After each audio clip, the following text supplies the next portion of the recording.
करेचे पाणी खंड पहिला आत्मवृत्त आचार्य अत्रे प्रकरण 12वे तारामतीच्या मिशा। ज्या झुंजारराव नाटकात मी सारजेची स्त्री भूमिका केली होती त्या भावे स्कूलच्या नाटकाचा प्रयोग किर्लोस्कर नाटकगृहात झाला।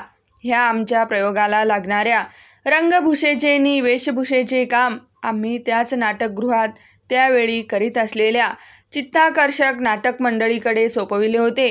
ह्या नाटक मंडळीचे मॅनेजर वामनराव गोखले म्हणून एक होते। त्यांना माझी स्त्री भूमिका फारच आवडली। नाट्यप्रयोग संपताच रंगपटात येऊन त्यांनी माझे अभिनंदन केले आणि चित्ताकर्षक मंडळीच्या कोणत्याही नाटकाला विनामूल्य प्रवेश देण्याचे मला त्यांनी अभिवचन दिले। त्यांना वाटले की आपल्या नाटक मंडळीत पळवून न्यायला हे पोरगे बरे आहे। मी त्यांचा मतलब न समजण्या इतका काही त्यावेळी बावळट नव्हतो। मी मनात विचार केला की सध्या तर वामनरावांनी दिलेल्या सवलतीचा आपण भरपूर फायदा घेऊया, मग त्यांच्या नाटक मंडळीत पळून जायचे की नाही त्याचा पुढे विचार करू। त्याप्रमाणे प्रत्येक बुधवारी आणि शनिवारी न चुकता मी एकटाच नव्हे तर बरोबर आणखी एका मित्राला घेऊन चित्ताकर्षक नाटक मंडळीची नाटके पाहण्याचा सपाटा सुरू केला। चित्ताकर्षक नाटक मंडळीचे मालक त्रिवर्ग गोखले बंधू होते। रामभाऊ गोखले, रघुनाथराव गोखले आणि वामनराव गोखले। रामभाऊ हे पुरुष भूमिका करीत, रघुनाथराव हे मुख्य नायिकेची भूमिका करीत आणि वामनराव कंपनीची व्यवस्था पाहत। ही सर्व मंडळी गणपतराव जोशांच्या शाहूनगरवासी घराण्यातली होत। त्यांनी प्रथम सामाजिक नाटक मंडळी काढली। काही कारणांनी ती बंद झाल्यानंतर त्यांनी चित्ताकर्षक नाटक मंडळी काढली। त्यांच्या कंपनीत नानबा गोखले, ओबा लिमये आणि काका कंपली हे त्यावेळचे महाराष्ट्रातले उत्कृष्ट नट होते। दामूअण्णा मालवणकर हेही त्यावेळी ह्याच कंपनीत लहान सहान कामे करीत असत। ह्यांचा पहिला हातखंडा खेळ म्हणजे कन्यापरीक्षण, शेक्सपियरच्या किंग लिअरचा मराठी तर्जुमा। रामभाऊ गोखले किंग लिअरचे काम करीत। रामभाऊ हे नट चांगले होते, पण त्यांचा आवाज अत्यंत घोगरा आणि खरखरीत असे, त्यामुळे एका किंग लिअरच्या भूमिकेखेरीज त्यांची दुसरी कोणतीही भूमिका विशेष उठत नसे। पण रघुनाथराव गोखले हा या कंपनीचा हुकमी एक्का। स्त्री भूमिका करणारे अनेक पुरुष नट मी महाराष्ट्रात पाहिले आहेत, पण रघुनाथरावांसारखा देखणा, राजबिंडा, खानदानी आणि मुलायम नट मी काही दुसरा पाहिला नाही। त्यांचा अभिनय आणि त्यांची वाणी म्हणजे एक ईश्वरी देणगी होती। शृंगारिक छचोरपणा त्यांच्या अंगी यत्किंचितही नव्हता। केवळ भारदस्त भूमिकाच ते करू शकत। कन्यापरीक्षण नाटकाच्या दरबारात लाल डगला आणि पगडी घालून आणि हातात अब्दागीर धरून सिंहासनाच्या मागे उभा असलेला एक चकना तरुण मुलगा पाहून मी पोट धरधरून हसलो। दरबारात चाललेल्या गंभीर प्रवेशाकडे माझे मुळी लक्षच गेले नाही। हाच चकना मुलगा दुसऱ्या दिवशी चित्ताकर्षक मंडळीच्या नव्या नाटकाची हँडबिले बुधवार चौकात वाटताना मी पाहिला, तेव्हा मला त्याची खूपच गंमत वाटली। कितीतरी वेळ मी त्याच्याकडे पाहत तसाच उभा होतो। हाच मुलगा पुढे दामूअण्णा मालवणकर ह्या नावाने महाराष्ट्र रंगभूमीवर विख्यात विनोदी नट म्हणून उदयाला आला। त्यानंतर तात्यासाहेब केळकरांचे अत्यंत प्रभावी ऐतिहासिक नाटक तोतयाचे बंड हे चित्ताकर्षकच्या रंगभूमीवर येऊन त्याने त्या काळी लोकप्रियतेचा उच्चांक मोडला। या नाटकात तोतया रामभाऊ गोखले, पार्वतीबाई, रघुनाथराव गोखले, नाना फडणवीस, नानबा गोखले, हैबतराव, ओबा लिमये आणि बगमभट, काका कंपली अशी एकाहून एक सरस पात्रे होती। पेशव्यांच्या घराण्यातल्या तेजस्वी, गंभीर पण पतिनिधनासंबंधी निर्माण झालेल्या प्रामाणिक संशयामुळे अंतर्बाह्य ग्रासलेल्या पुरंदरीचे अत्यंत विदारक चित्र पार्वतीबाईच्या भूमिकेत रघुनाथराव जसे उभे करीत, त्याप्रमाणे आपण सदाशिवराव भाऊ आहोत असे सांगणारा माणूस हा शुद्ध तोतया आहे अशी खात्री असूनही पार्वतीबाईची त्याबाबत कशी समजूत करून द्यायची ह्या संघर्षात सापडलेल्या नाना फडणवीसांचे विलक्षण अवघड चित्रण नानबा गोखले करीत असत। ह्या नाटकातला पार्वतीबाई आणि नाना फडणवीसाचा प्रत्येक प्रवेश म्हणजे प्रभावी अभिनयाचा उच्चांक होता। तो पाहताना प्रेक्षकांच्या अंगावर अक्षरशः रोमांच उभे राहत असत। त्यावेळी महाराष्ट्रामध्ये नाटकातील संभाषणे म्हणण्याच्या 2 धाटणी होत्या, एक स्वाभाविक आणि दुसरी कृत्रिम. पहिल्या धाटणीच्या नटात प्रामुख्याने भाऊराव कोल्हटकर, गणपतराव जोशी, गणपतराव बोडस, नानबा गोखले आणि कृष्णराव गोरे हे होत. शुद्ध आणि अभिजात मराठी भाषा कशी बोलावी हे ह्याच नटांपासून शिकावे. तर दुसऱ्या धाटणीचे नट म्हणजे महाराष्ट्र नाटक मंडळीचे गणपतराव भागवत, यशवंतराव टिपणीस, माधवराव टिपणीस, विष्णुपंत औंधकर आणि अण्णा कारखानीस.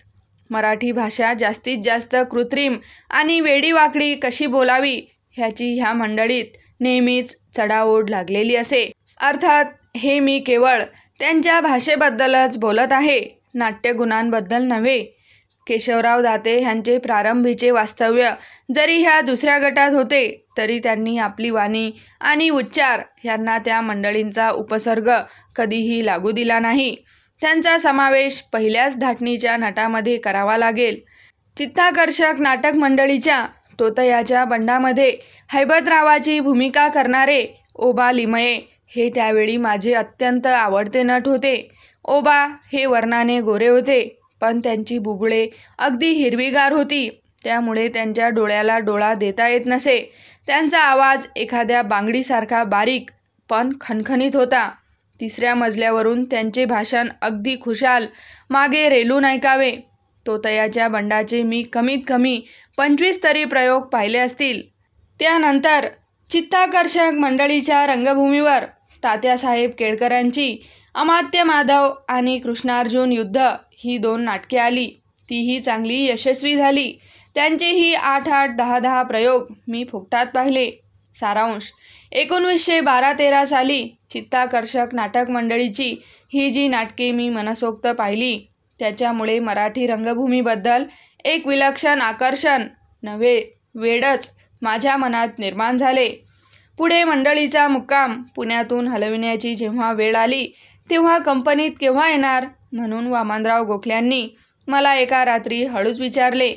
तुम्ही ज्या दिवशी येथून निघाल त्याच्या आदल्या रात्री मी कंपनीच्या बिऱ्हाडी येतो. अशी थाप मारून मी जो नाटकगृहातून सटकलो, तो पुन्हा त्यांना तोंड दाखविले नाही आणि पुढे काही दिवसांनी ती कंपनी बंदही झाल्याचे समजले.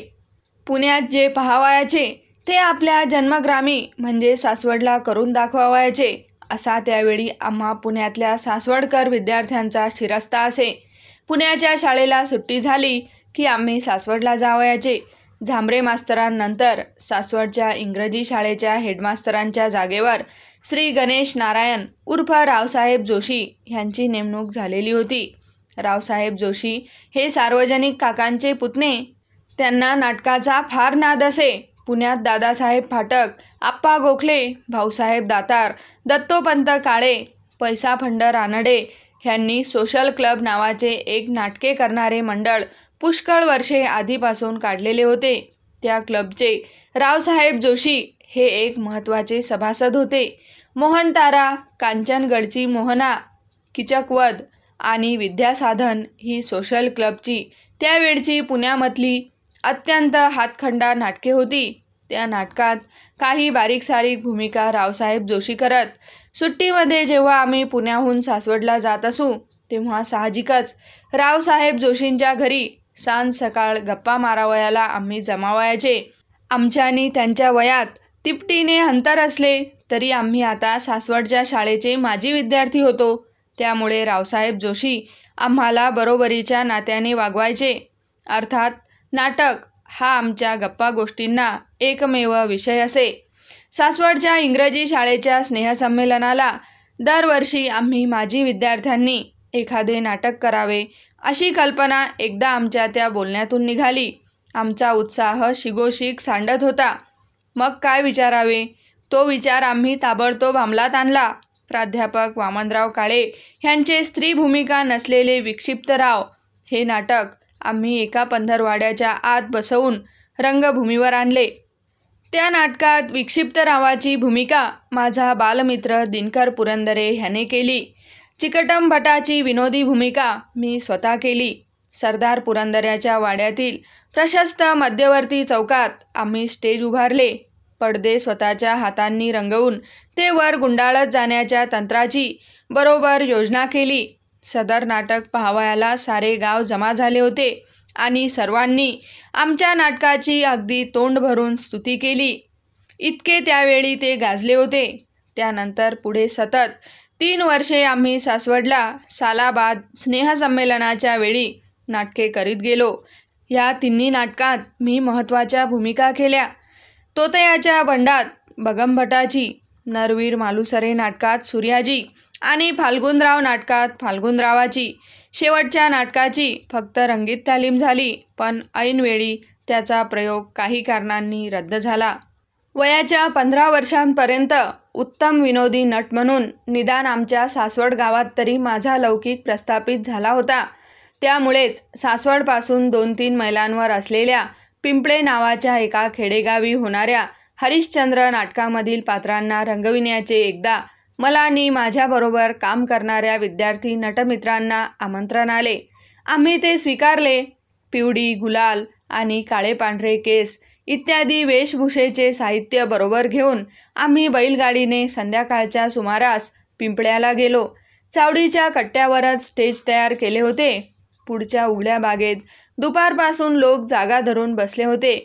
चावडीच्या मागल्या बाजूला घोंगडीचा आडोसा लावून रंगपट तयार करण्यात आलेला होता. नाटकातली एक पात्रे आमच्या पुढे रंगावयाला येऊन बसली.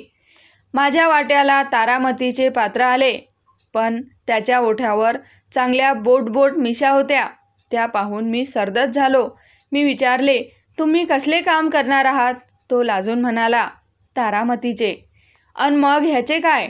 त्याच्या ओठावरून बोट फिरवीत मी घाबरून विचारले, त्याचे काय? तो बेफिकीरपणे म्हणाला, जणू काय ती गोष्ट त्याच्या गावीही नव्हती. माझे वडील जिवंत आहेत, मी मिशा कशा काढणार? त्याचा युक्तिवाद अगदी बिनतोड होता. बाप जिवंत असताना त्याचे पितृभक्त चिरंजीव नाटकात स्त्री पार्ट करीत असले तरी त्यांना मिशा कशा काढता येणार? या प्रश्नाला काय उत्तर देणार? मी मनात म्हटले, बाप जिवंत आहेत म्हणून हा मिशा न काढता जर तसा तारामतीचे काम करणार असला तर त्यात माझ्या बापाचे काय जाणार आहे? अशा अर्धनारी नटेश्वराच्या अवतारात ह्याने जर स्टेजवर प्रवेश केला तर बाहेर प्रेक्षकच त्याचे बिनपाण्याने क्षौर करतील. त्यानंतर तारामतीच्या मिशा डाव्या चिमटीने वर उचलून मी तिच्या तोंडाला सफेता फासला नि तिची जी काय रंगभूषा करता येण्यासारखी होती ती मी यथाशक्ती पार पाडली.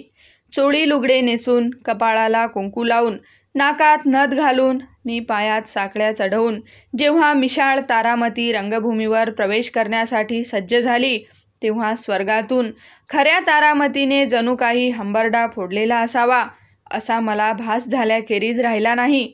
मी रंगपटातून उठून बाहेर प्रेक्षकात येऊन गुपचूप बसलो.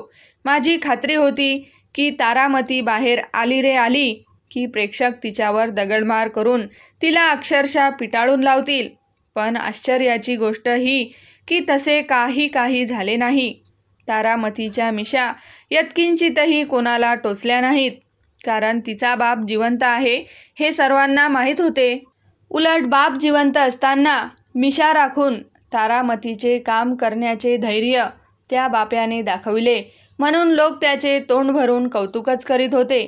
तथापि ते नाटक सबंध पाहण्याचे धैर्य दाखविण्यास आम्ही तयार नव्हतो. नाटकाची सर्व पात्रे रंगवून झाल्यानंतर त्याच पावली आम्ही सासवडला परतलो. पुढे कित्येक दिवस ती मिशाळ तारामती माझ्या स्वप्नात यायची नि मी दचकून जागा व्हावयाचा. समाप्त. नवनवीन पुस्तके ऐकण्यासाठी आमच्या चॅनलला सबस्क्राईब, लाईक व शेअर करा आणि तुमच्या काही प्रतिक्रिया असल्यास आम्हाला नक्की कळवा. धन्यवाद. जय हिंद.